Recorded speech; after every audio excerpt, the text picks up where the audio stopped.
ओम नमस्कार। मेरा नाम देवेश शुक्ला है। मैं वर्तमान में जवाहरलाल नेहरू यूनिवर्सिटी में 5th ईयर का मैनेजमेंट का स्टूडेंट हूँ। मैं ये वीडियो सीरीज यथार्थ गीता के ऊपर शुरू करने जा रहा हूँ, जिसका लक्ष्य मात्र इतना ही है। आज भारत का जो छात्र वर्ग है, जो कि हमारे आध्यात्मिक मूल्यों को, जो भारतीय ज्ञान है, जिस परंपरा को भूल सा गया है, उसे मैं वापस से जगा सकूँ, खासकर छात्र वर्ग को। क्योंकि अब मैं अपने से बड़े, अपने से श्रेष्ठों को तो नहीं ज्ञान दे सकता, तो जो मेरे छोटे हैं मैं उन्हें जरूर ज्ञान दे सकता हूँ। जितना मैंने अनुभव किया उसके आधार पर मैं बताने की कोशिश करूँगा कि गीता हमारे लिए क्यों मूल्यवान है, गीता हमारे जीवन को किस तरीके से सुखमय बना सकती है, किस तरीके से हमारे जीवन को हमेशा ये खुशियों से भर सकती है, हम इसे किस तरीके से अपने जीवन में उतारें। और साथ ही ये जो धर्म के नाम पर पाखंड फैला है, इसे कैसे हम टैकल करें, इसे कैसे पार पाएं, इसके पीछे का सत्य क्या है। हिंदू, मुस्लिम, सिख, ईसाई, अनेक धर्मों के नाम पर लोग लड़ झगड़ रहे हैं। सच क्या है, किधर जाएं कि हमें सुख मिले। अगर सच में आपके हिंदू धर्म या इस्लाम या किसी धर्म में सुख होता तो उसका पालन करने वाले सुखी होते, पर ऐसा नहीं है। वो आपस में लड़ रहे हैं, मर रहे हैं, इसका मतलब उसमें सुख नहीं है, वहां कुछ ना कुछ गड़बड़ चल रही है। इसकी भी हम चर्चा करेंगे कि सच क्या है, और हम इसके आगे बहुत से मानवीय गुणों और मूल्यों की बात करेंगे। क्योंकि आज हमारा यूथ जो है, स्कूल और कॉलेजेस में आने के बाद आज की शिक्षा शैली ऐसी है कि बेटा आओ, आप स्कूल में आपने पढ़ाई की, हमने आपको पेट भरने का तरीका सिखाया, आपने सीखा, उसके आगे हमसे आपको कोई लेना देना नहीं। शिक्षक तो इतना ही कर रहे हैं। बच्चे कहीं नशे में, कहीं पार्टी, कहीं क्लबिंग, दुनिया भर की चीज़ों में खुशियां ही ढूंढ रहे हैं। उनकी कोई गलती नहीं है, वो भी अपने चित्त को प्रसन्न करना चाहते हैं, तो इसलिए वो जाते हैं। उन्हें जहां लगता है कि यहाँ जाके हमें प्रसन्नता मिल सकती है, वो वहां जाते हैं। उसमें उनकी कोई गलती नहीं। दोष हमारे भ्रमदाताओं का है, हमारे हमसे श्रेष्ठ जो हमारे बड़े बुजुर्ग हैं उनका दोष है ये। उन्हें हमें ये चीज़ सिखानी चाहिए थी कि नहीं, सुख कहाँ है, किस तरीके से सात्विकता से, निर्मलता से, तेज युक्त रहते हुए मनुष्य सुखी हो सकता है, उसका माध्यम क्या है। ये सारी चीज़ें हम डिस्कस करेंगे अपनी इस वीडियो सीरीज में। और साथ ही मेरे पास यथार्थ गीता है। मैं इस यथार्थ गीता को आप के साथ पूरा एक वीडियो लेक्चर के फॉर्म में डिस्कस करूंगा। शुरू से लेकर पहले अध्याय के पहले श्लोक से 18वें अध्याय के आखिरी श्लोक तक हम इसको डिस्कस करेंगे कि कैसे श्लोकों को हमें पढ़ना है, इसका अर्थ क्या है।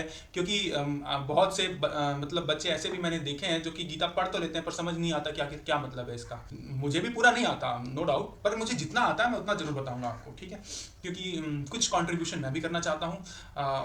मतलब ऐसा, ईश्वर की तो बात अलग होती है, भगवान के बारे में तो वेद भी नेति नेति कहते हैं कि और भी, तो मैं कैसे बता सकता हूँ। तुलसीदास जी श्री रामचरितमानस लिखते समय खुद कहते हैं, कवि न होऊं नहीं चतुर कहाऊं, मत अनुरूप राम गुण गाऊं। कि मैं अपने आप को कवि नहीं कहता, नहीं कहता हूँ कि मैं चतुर हूँ या बहुत ज्ञानी हूँ, कि मुझे सब भगवान के बारे में आता ही है। जितनी मेरी बुद्धि है उसके अनुरूप मैं राम के गुणों का गान कर रहा हूँ। उसी प्रकार जितनी मेरी बुद्धि है उसी के हिसाब से मैं भगवान श्री कृष्ण के मुख से निश्चित ये वाणी गीता, इसकी चर्चा करूंगा। इसी के साथ ये भी चर्चा करते हैं कि यथार्थ गीता ही क्यों मैं प्रेफर करूंगा, और यथार्थ गीता है क्या। यथार्थ गीता श्रीमद् भगवद गीता का एक भाष्य है।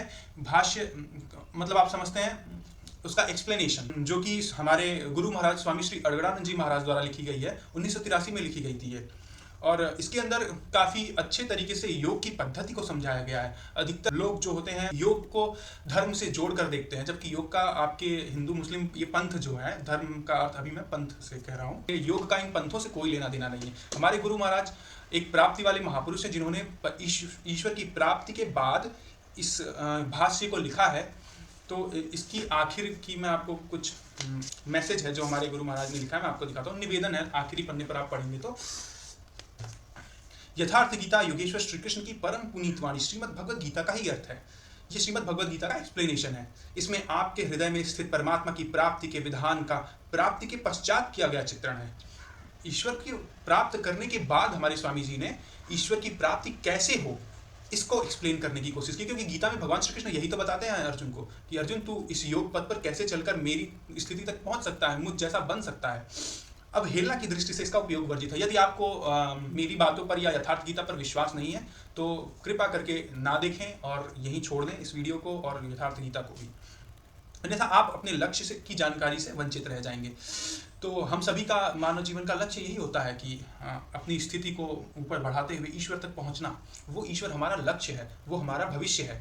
तो यदि आप इसे गीता को अवहेलना की दृष्टि से देखेंगे तो आप उस तक कभी नहीं पहुंच पाएंगे, क्योंकि ये परम पुनीत वाणी उन्हीं भगवान श्री कृष्ण की वाणी है। इसके श्रद्धापूर्वक अध्ययन से मानव अपने कल्याण के साधन से भरपूर हो जाता है और यदि किंचित भी ग्रहण करेगा तो परम श्रेय को प्राप्त कर लेगा, क्योंकि इस ईश्वर पथ में आरंभ का कभी नाश नहीं होता।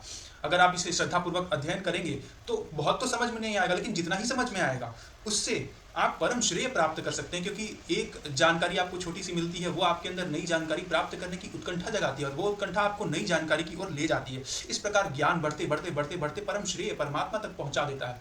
इसमें संसार के सभी सुख तो सम्मिलित ही हैं, ईश्वर भी हैं। और इस ईश्वर पद की सबसे अच्छी बात, इसमें कभी आरंभ का नाश नहीं होता। आप 2 कदम चल भर दें, आप अगले जन्म में तीसरा ही कदम रखेंगे। जिस समय आपने 2 कदम चल के छोड़ दिया, अब वापस आप जब भी चले, 10 जन्म बाद, 100 जन्म बाद, 1 साल बाद भी, कभी भी, छोटा या लंबा स्पैन मतलब कुछ भी ले लो, अब जब आप वापस रिज्यूम करेंगे तो 2 के आगे आपको तीसरा ही स्टेप चलना होगा। ये हमारे स्वामी अड़गड़ानंद जी महाराज, जो हमारे गुरु महाराज हैं, उनकी ये निवेदन है आखिरी में। यथार्थ गीता को कुछ सम्मान भी मिल रखे हैं। विश्व गौरव सम्मान पत्र वर्ल्ड रिलीजियस पार्लियामेंट से मिला हुआ है, आप देख सकते हैं आखिरी पेज को। कुछ विश्व धर्म संसद ने भी प्रमाण पत्र दिया है इसे, और काशी विद्वत परिषद ने भी 2-2 सर्टिफिकेट दे रखे हैं। विश्व हिंदू परिषद का भी एक सर्टिफिकेट प्राप्त है। माननीय उच्च न्यायालय इलाहाबाद का भी यहाँ पर एक सर्टिफिकेट प्राप्त है, जिसमें कि श्रीमद् भगवद गीता के भाष्य यथार्थ गीता को भारत का राष्ट्रीय धर्म ग्रंथ घोषित करने की मांग भी जारी है। तो हमें उम्मीद है आने वाले समय में हम यथार्थ गीता को अपने राष्ट्रीय धर्मशास्त्र के रूप में भी देख पाएं। यदि ऐसा होता है तो इससे अच्छा भारत देश के लिए कुछ भी नहीं हो सकता, क्योंकि हम वास्तविक जानकारी तक पहुंच सकेंगे। तो आज ये इंट्रोडक्टरी वीडियो है और इसमें आज के लिए इतना ही। कल से हम शुरू करेंगे यथार्थ गीता का पहला अध्याय और थोड़ा प्रकथन वगैरह देखेंगे। मिलते हैं अगली वीडियो में। धन्यवाद, तब तक ओम।